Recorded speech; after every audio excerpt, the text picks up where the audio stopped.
Hi, welcome to my very messy garage. Most of the people who have subscribed, I know there's only a small number of you, might be more familiar with the repair videos I did to my Volvo. I thought I'd branch out a little bit because I've always been a bit of a tech nerd, so I've always wanted to know how things work. So in the past I've just took things apart to find out how they work and just for my own curiosity, but I figured now we've got YouTube, we've got a connected world, I might as well film some of this stuff and then we can all see how it works. I can put it up and it might spark the same mentality of going out and investigating that I have in someone. So today what we're going to do is we're going to be looking at a computer hard drive. Now we might not have, it's a called computer hard drive, but you might not have one on your PC because most machines now use SSDs, but these are still everywhere. They're in your Virgin Media box, your Sky Plus box, your Xbox, your PlayStation. They're used, if you use the internet at all, you will use one of these because everything is stored on a server, and these are still the cheapest mass bulk storage that's available for what's called hot access, which is access that's always online. So at some point in your life, something about you will be stored on one of these. So what we're going to do is, we're going to take the cover off, we're going to see actually what's inside because it looks a bit, nondescript and boring for now. But once we've done that, we'll hook it up to a computer and we'll actually see how it works. Right, okay, so the hard disk itself, it's a very old one. It's, well, it was made in 2005. It's an old Western Digital Caviar. They don't even use that model number anymore. It's 320 gig in size, and basically I want to dispose of it. There is no use for it anymore. What I'm going to do by taking the cover off will destroy the hard disk entirely. So if you've got a hard disk, do not do this to one that you actually want the data off. This is a completely scrap drive now. I have to make that very clear. This will destroy the disk. So there is no going back from this point. So if you're going to do it at home, do not do it on the disk that's in your PC at the moment. Don't do it on a disk that's got any information. And just, well, to be honest, unless you know specifically that disk is going in the bin, don't do it. And we are in. Right, okay, so the first things are, this rubber seal goes all the way around it to try and stop air coming in and out. Now, people might think hard disks are always sealed from the air. Some of the more modern ones are, the ones that have got different gases in, but this is kind of an old school one. What it has is it's got this little breather hole here, which comes through that filter. Now that's to equalise the pressure. So this one isn't fully sealed, but again, it's not sort of something that we need, that you can actually play about with. So the parts of the drive, the platter.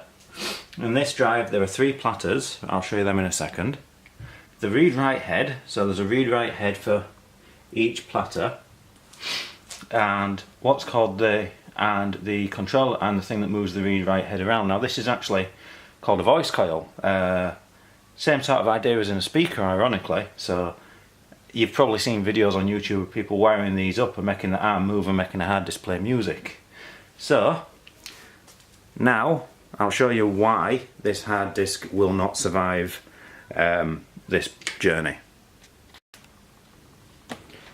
Alright, if you look at the disk head, it looks like it's actually physically sat on the drive, which it is, but when this drive spins up to many thousands of revolutions a minute, I think this one spins at 72,000 revolutions, some of them spin at 5,400, and some of them will spin even faster. In the data centers you can get hard disks that spin at 15,000 revolutions a minute. So what happens is, when these disks spin up, a little cushion of air builds up around the head, and the head acts like an airplane's wing. So it basically flies on a little thing of air, literally a few, oh god, I don't even know how far off the surface it is, but it is that tiny that a speck of dust is basically the equivalent of a mountain. So now you can see why I said that this drive won't last long, because well, now we've opened it to the general air, that's got dust and other contaminants, they're going to start landing on the disk, and that will cause problems. Now the drive should work for a little bit, so due to the power of editing and Windows Movie Maker, what I'm going to do is I'm going to quickly put a computer together so we can spin this drive up and see what it does during random tasks that we normally ask a computer to do. Alright, I know it doesn't look it, but that is a television and that is a PC. Yes, they are in pieces.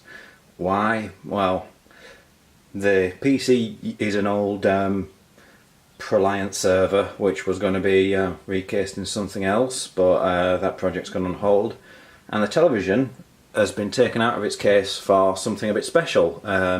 When I finish that, you know, I'll make a video about it, but that's a bit under wraps for now. Okay, so now the PC's all hooked up. I've zoomed in just on the hard disk, and then what we're going to do is we're going to turn it on, turn the PC on, let the hard disk do its initialization, and then we'll see what it does when we copy files to and from each other. Right, so here goes nothing. Right, so I see that the disk now spins up to speed, and it goes into its it starts doing a quick disk check.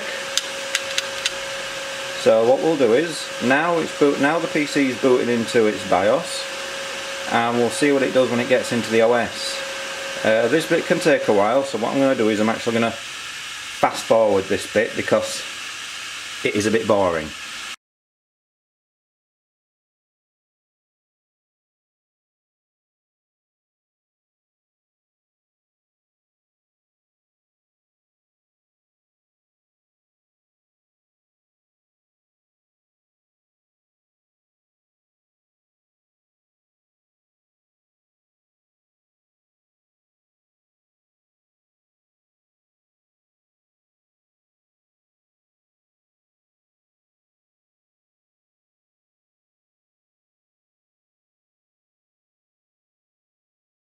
Okay, so I'm saying unfortunately it looks like just taking the cover off this drive might have been enough to kill it.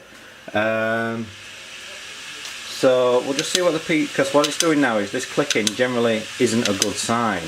But if we can get the PC to recognise it when it gives me a mouse cursor, then what we can do is we can actually see if it is dead. I'm willing to bet it is though.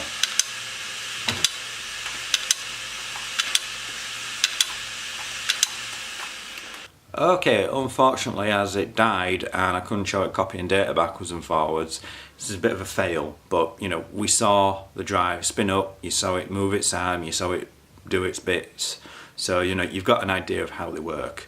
Now I guess all we need to do is autopsy it to find out why it died.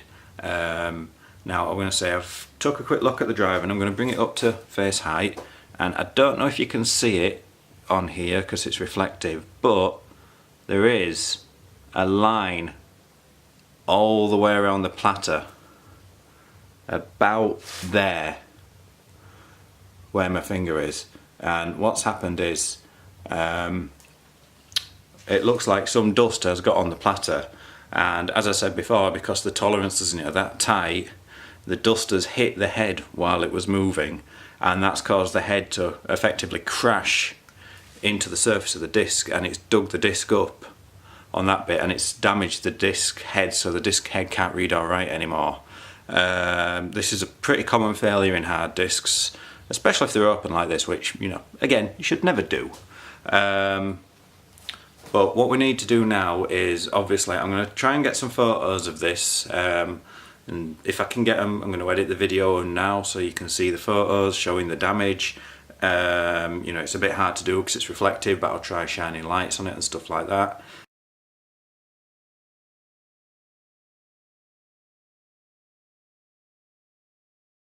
But yeah, that's how a hard disk works. You've got a metal disk spinning around at thousands of revolutions a second with a tiny little magnetic read-write head that floats over the top. I was hoping if we could have had it running, so you know, then you could see what how much effort goes into pulling a file up, because it doesn't store all the data in a row, if that makes sense. It stores the data where it can So what happens is, even loading one file, you can end up with that head shifting backwards and forwards a hell of a lot. You know, but yeah, well, that said, even if something breaks, you learn something, don't you? So, do you know what? If people are interested in this, I might make this a fairly regular video. If people are interested in finding out how things work, to be honest, it's literally just going to be stuff I've got around the house that, you know, I can A, afford to take apart, and B, I can justify taking apart. You know, but if there's anything that you're interested about how it works, you know, just stick a comment down below, and, you know, I'll look into it, see if it's something I've got sat in a spare room, if it's a piece of equipment I've got in the junk pile, and if it is, you know, we'll have a go. Alright, okay, see you there.